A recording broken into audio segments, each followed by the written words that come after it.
Today's video will look at the DLD within my country, the UK, and how the British government and Brexit view DLD. If you're new to this channel, I am Damon. I suffer from a relatively common disorder that isn't being spoken about, called Developmental Language Disorder. This video is part of the Developmental Language Disorder playlist, and I will link it in the description. If you find a value in this video, please give it a thumbs up, as it does help me and my channel. So let us get into today's video straight away.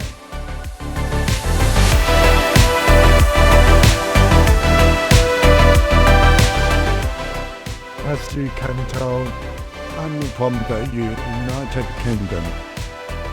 I am not the only one in the country who has DLD. Many people from young age to my age have DLD.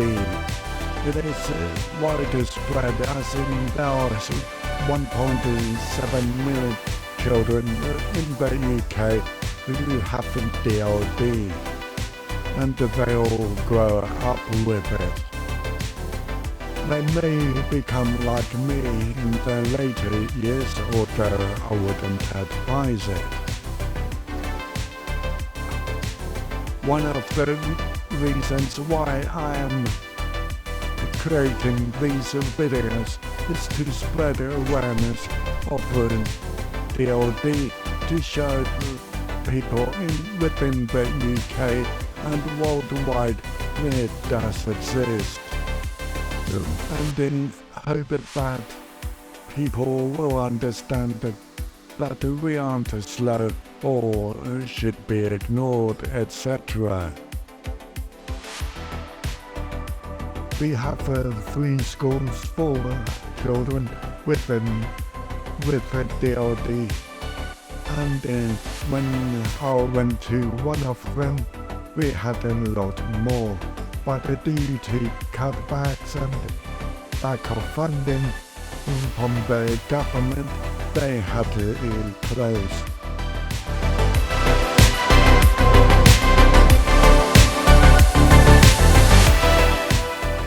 And when the government seemed to like disabled people, we had a fair number of schools that specifically catered for kids with DLD, or it seems. When I went to Dornhouse School in Nottinghamshire, but from what my mum told me, the councils who had to send their kids to these schools weren't happy, as it was expensive for them. When my parents were looking for a suitable school for me to go to, the council had given them a deadline, and that they would put me into a mainstream school if that deadline weren't met. Fortunately, I was sent to Dornhouse School, as in I wouldn't have survived with the level of speed that I had at that time in the mainstream school. Fast forward to when John Major was in power as the Prime Minister. The cutbacks of language schools like Dornhouse continued. Speech and language units within mainstream schools were developed, and the councils sent their kids to them. Was this a good idea? Some people say that it was because the kids were nearer to their homes and the kids were happy but others say that it isn't a good thing, as the cutbacks didn't stop at their schools. It continued making its way through to the speech therapists, and as they were cut, the schools couldn't cope with their kids or cater for them. Now we are in the time of Brexit, and we have a government and councils who seem to not care about us. Most of the money that the schools, charities and organizations that help the people with the DLD came from Europe, and when apparently 17.6 million people voted to leave the EU, which was the false figures thought up by the government, the funding stopped. Basically, the charity for which I am the vice president for is struggling to keep their heads above water because of their funding has been cut because of Brexit.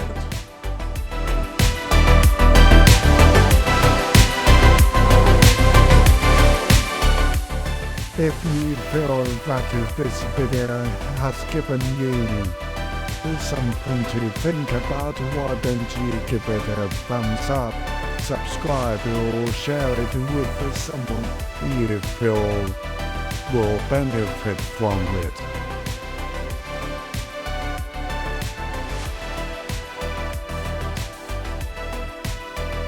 Next week's video will discuss developmental language disorder in adults, and how we cope with